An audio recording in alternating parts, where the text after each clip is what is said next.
As you can see from the title of this video, I'm going to talk about what it's like to live in Korea as a foreigner, but I'm going to only focus on the negatives, and then next week I'm going to upload the second part where I talk about the positives. So make sure you subscribe to the channel and you got the bell turned on, and do me a humongous favor and click the like button because it'll help me crack the YouTube algorithm. Ooh. So instead of like totally sitting here like all the other YouTubers totally do and just talk to the camera about the negative things, I'm gonna do it differently and go outside because it's a lovely sunny day, and each negative point I'm gonna tell you with an aesthetically pleasing backdrop. The first place we're gonna go to, I don't know. Hello, I've come to Yonsei University campus to talk about the first negative. Now, I don't want to focus on this too much because it's only relevant to now, and of course it's Corona. And the negative is, I have noticed a slight difference in the way Koreans react around Westerners. I feel like I've been treated a little bit differently for being a foreigner in Korea during Corona. Now, I lived here pre-COVID and for the whole duration of the pandemic, and I have noticed a slight difference. Even small things like walking down the street, the Koreans will have their mask around their chin like this, and when they see you come past, they'll quickly cover their nose and tighten it around here. Or another example, I got on the train once, and on the seats in front of me when I stepped on the carriage, there was 3 empty seats next to each other, and the Korean guy got up, moved across as if to say, you can't sit here, sit across on the other side where there's only 2 spaces. But I went and sat down right next to him in between the 2 guys and went like this. But in all honesty, it doesn't bother me at all, because imagine watching the news every day and seeing in the Western world how crazy and out of control the pandemic is getting. I'd be a bit worried as well. So I don't really blame Koreans for treating Westerners a bit differently. It is what it is. However, in the comment section, I'd like to know if you've had any negative experiences. And can you see this really nice little building behind me, and the one over here as well? This one has got the traditional Danchong colours, the 5 colours, and this area on the sign on the doorway is translated as the Yonsei's Pharmacist Garden. And I think it's where all the people that work in the university come to enjoy coffee on their lunch break. It's very nice.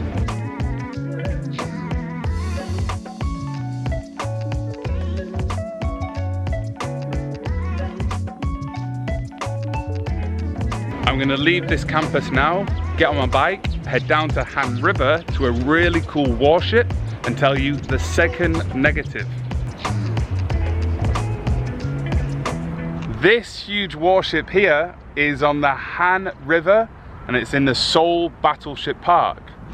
And just in front of it over here is the Yeouido skyline.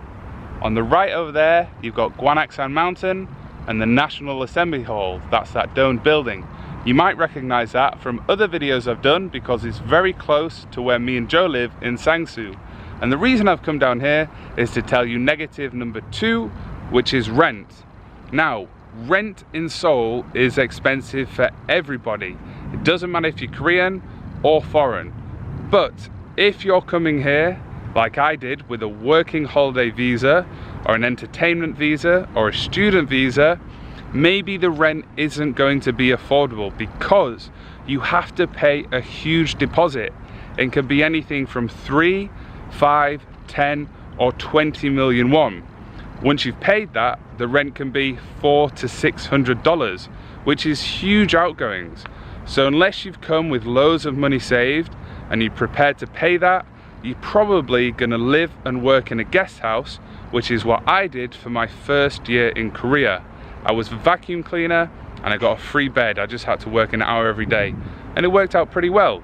But then I got very lucky. I met Geordie Joe that you've seen in my other videos, and I moved into his place, and now life's great. I live in a nice apartment in a nice area, and I'm very close to the Han River. It's worked out well. The only way the rent is going to be affordable in Korea is if you come as an English teacher, because then your school will 100% pay for your rent, and you're probably going to live in a swanky apartment.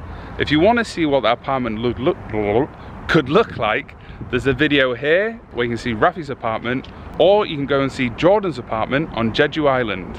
So yeah, the rent is going to be expensive. If you want it to be cheaper, you can live outside of Seoul, but who wants to do that?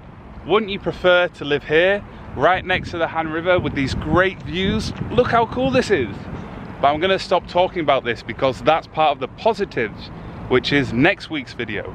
So remember, subscribe, turn on the bell, and like this video.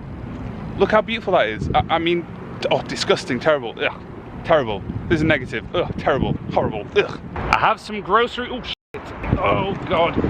I have some grocery shopping to do. So, I'm gonna head to Mangwon Market, buy some tofu and some apples and oranges, and then I'm gonna go to a nice little rooftop and tell you negative number 3.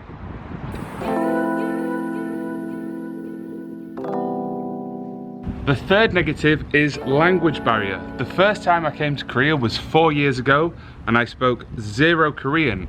And I remember trying to get from the train station to my friend Jack's house, and I had to ask numerous people until I could find somebody that spoke English.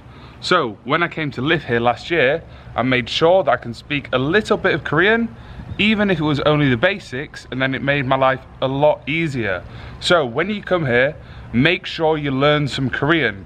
Don't expect everybody else to be able to speak English. Also, in my opinion, Korean is a little bit more difficult to learn than other languages.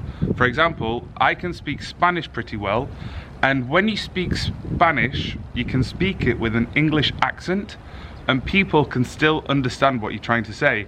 However, with Korean, I found that if I speak Korean without a Korean accent, people struggle to understand what I'm saying. For example, if I go to the 7-Eleven and I want a sunsal gochi, I'll say sunsal gochi hana 주세요, and they'll say sunsal what now? So with Korean, not only do you have to learn new characters and all the new vocabulary, you also have to practice the accent. That's something that I highly recommend doing before you come here. Then you won't be like me, walking around trying to speak Korean and nobody understands a word you're saying. Then you have to get your Geordie mate, Joe, to say everything for you. I'll say it. 수nsal gochi hana 주세요.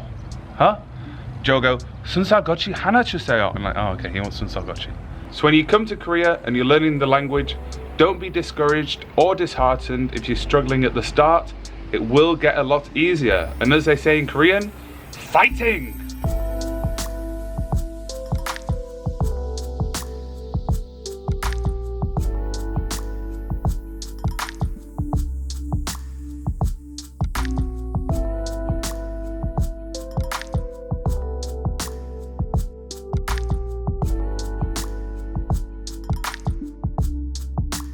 I have made a video at Mangwon Market before, which is a local Korean street market, and I show you all the things I buy and how much my groceries cost, and it's thoroughly enjoyable to watch. There'll be a link to it here. I've come to my local convenience store to tell you negative number 4, but first I need a snack. 안녕하세요. 순살 고치 하나 주세요. Number 4 is sugary snacks. When I order chips, I don't want the cheese to be sugar flavored. When I order a pizza, I don't want the crust to be stuffed with sweet potato. Why is everything so sweet here? The biggest bakery here is called Paris Baguette, and I guarantee if you go in there and want a ham and cheese sandwich, the bread is definitely going to be coated in like buttery sugar or something disgusting. Or it'll probably have peanut butter in the ham and cheese sandwich. And you're thinking, no way. Me and Joe went to the CU the other day. It was a Skippy sandwich, the brand Skippy. It was a peanut butter Skippy sandwich with ham and cheese. Unbelievable, mate. I remember once I went for barbecue with Rafi in Dongtan, and we were like, oh mate, they've got mashed potato. No way, mashed potato. Had 1 spoon of the mashed potato. It was sweet potato with whipped cream. It was disgusting. Who does that? Why? Who does that? Seriously, what? Why are you doing that? Ruining my life. Let me know in the comments section your bad experiences with sweet Korean stuff. Everything is made to be so sweet, but the sunsal gochi is hot and delicious. Another example of sweet. If you go to a bar and order a dark kozel, 98% of the time the rim of the glass is going to be coated with cinnamon and sugar. You have to ask them to not do that. I'd like a dark ale please, but no sugar. And if you think I'm a hypocrite because I'm drinking fizzy drinks, It's actually low calorie losers. I'm watching my weight. Me and Joe are having a competition who can lose the most weight, and then at the end of the competition we're gonna have a jiu-jitsu match by the Han River. Maybe we'll make a video on that. Let me know the worst Korean sugary snack you've had in the comments, and I'm gonna go home and tell you number 5. The 5th and final negative is limited travel. I'm from England, and in England it's so easy to go on Skyscanner and get a cheap flight to anywhere in Europe and be there within 3 or 4 hours, and it's extremely cheap as well. However, living in Korea, you're limited for the places you can travel to. You could go to China, Japan, Vietnam, Indonesia, but to get to those places can be anything from 1 hour to 8 hours. So the time difference is greater, and also the cost of the flights is going to be a lot more. So when you're in Korea, you can't just hop on a plane and go to another country as easy as it is in England. But that's the benefit of living in Europe. You're so close to lots of other countries. Living in Korea, you're limited for the amount of holiday opportunities you can have. However, Korea is a beautiful country. There's lots of places to visit on the mainland, and you've also got Jeju Island. So again, don't be disheartened or discouraged. When you get to Korea, you're still gonna have loads and loads of fun. And if you want to see me and my friends having lots of fun in Seoul and showing how awesome it is to live in this wonderful country, subscribe to my YouTube channel. My videos are every Tuesdays, Wednesdays and Thursdays at 7 PM. And as I said at the start of the video, the second part of this, showing you the positives, is going to be uploaded next week.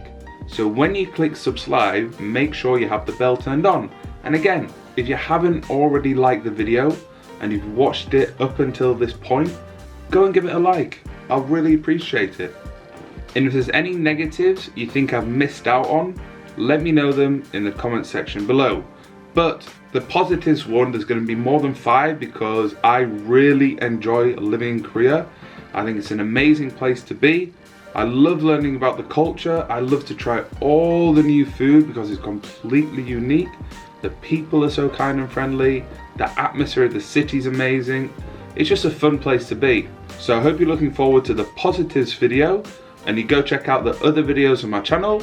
Thank you for watching this one, and I'll see you in the next one. Yo! 조심해 난 해적다 나는 굳이 like 북한산 나와 머리 없어 빛나리 우는 쌍덩이 얘는 조던이지 김치 감자탕에 쌓이다